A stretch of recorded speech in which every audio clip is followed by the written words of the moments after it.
Hi, I'm Victoria Parks and I'm partnered with Deborah Shamra. Our presentation is on workplace violence and OSHA's response. A workplace violence incident inspection starts at OSHA's complaint desk. At the OSHA complaint desk, employees or employers can either call in a complaint of workplace violence, or they can send an email in, or they can also send in a letter or a fax. OSHA also receives complaints from employees that are feeling belittled or intimidated. They've been yelled at, and some have been assaulted. Other complaints come from Hispanics, sometimes illegal immigrants, working in fields and working in factories, and they feel as if they're being treated wrong, they're being stepped on, and often they are, and there's little that OSHA can do with that, so no inspection is conducted. Some risk factors for a workplace violence environment are working late hours, maybe working in a bar, dealing with money, being by yourself late at night in a business environment where someone can rob you. OSHA has also identified some high risk industries. Again, these industries normally are businesses that stay open 24 hours, that have money on hand, um, and they can be all of these or just one. Some types of workplace violence are type 1, where it's a criminal intent.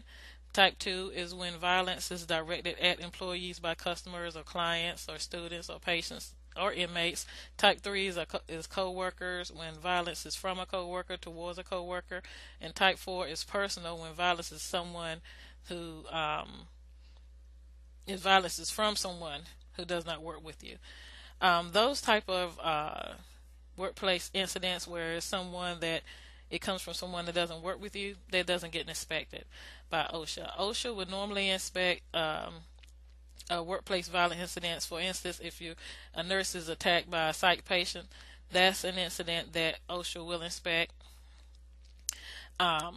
If an employee, for instance, works at a bookstore and stabs another employee, that's an incident that OSHA would not expect, because it's not a known risk factor, it's not a high risk industry, and there's really no feasible means to abate that situation.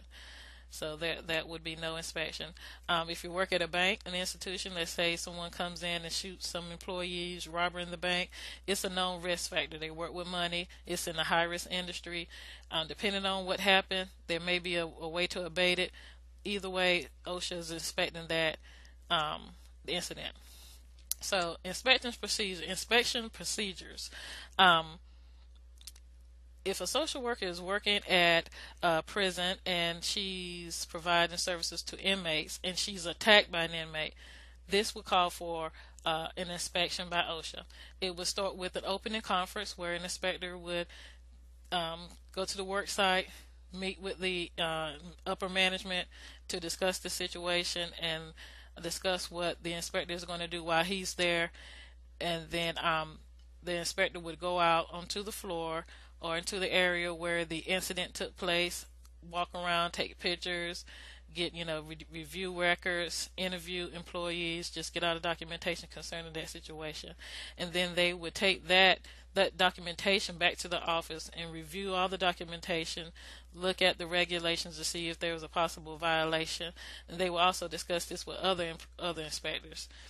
That information would then be taken back to the employer or to the work site where the incident took place, and then a closing conference will be conducted where the inspector will inform the employer of the citations, if any, and the fees that are associated with that. The inspector may also make some recommendations where the employer may want to implement a workplace violence prevention program. Want to make sure that they have good record keeping of the incidents, and just give them some overall good ideas of some things they can implement to reduce the risk. Some things that they may recommend is, like I said, a workplace violence prevention program, some training. They can even do something as simple as, the employees doing a webinar to help address those issues. Some things that the employees can do is just keep your eyes open, just be aware of your surroundings.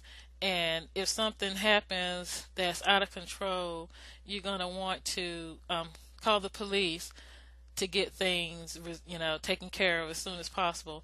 Then you want to call OSHA, and then we can come in. OSHA can come in and help assist and make sure that the risk is lowered and that it doesn't happen again.